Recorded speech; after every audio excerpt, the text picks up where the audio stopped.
When you get an opportunity to talk to somebody with experience, you learn so many things. They don't have to be lawyers.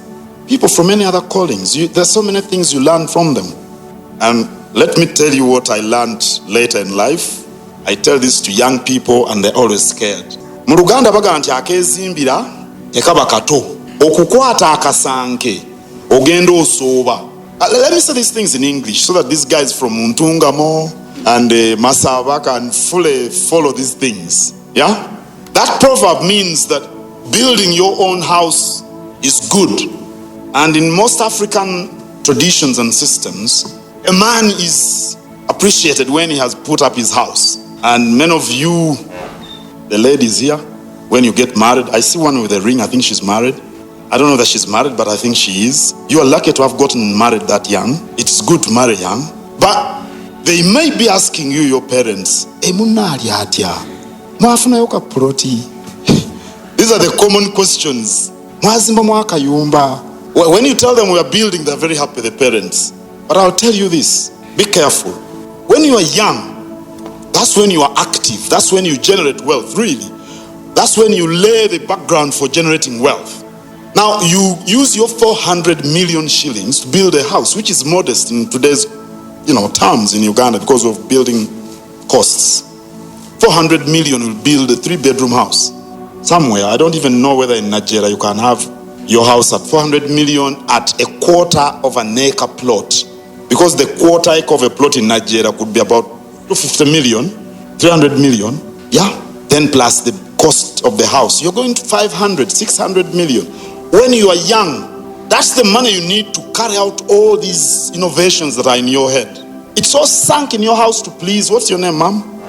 Nalika, to please Nalika. Because Nalika's parents are going to be happy. Mommy yazimbe nyumba and they are still young. That's what I did when I was young. I built a relatively big house. Relatively big. And by the time I started sleeping in it in 2006, I had sunk 300 million. True story. I think in today's terms it could be about 2 billion. Maybe more, plus the cost of the land. And at that time, I was innovating. I was going to the bank all the time for money. And I was, you take your house to the bank to give you money. So you take your money to the bank for the bank to give you money at a cost going to the bank. Think about it, guys. You are learned men. Think about it. Nengenda mu banka ne bampola sente ku nyumba yange ne bampe sente zange at a cost. That's the reality. That's the reality. I was serving 2 clients, and one of them I was drawing the tenancy agreements for him all the time. He was staying in a plush environment. And then I asked him, but Mr. I was going to say the name. You could know him. Why don't you build your own house? Every other time I'm drawing these tenancy agreements for you and your landlord. And he told me, work is labor intensive, capital intensive. I need a lot of money to carry my work. And if I sink the money into a house, run to the bank to get a loan. And that had happened to me. And I was like, say that again? Said yes. Says, my wife knows what I'm doing. It's lawful. You know my transactions. You are my lawyer.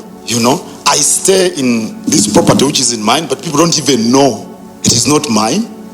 And I'm accumulating my money. When I get enough money, I'm going to buy a plot in an upscale area. That's what he did. And build a house to my taste. 2 of my clients told me that, but it was too late for me.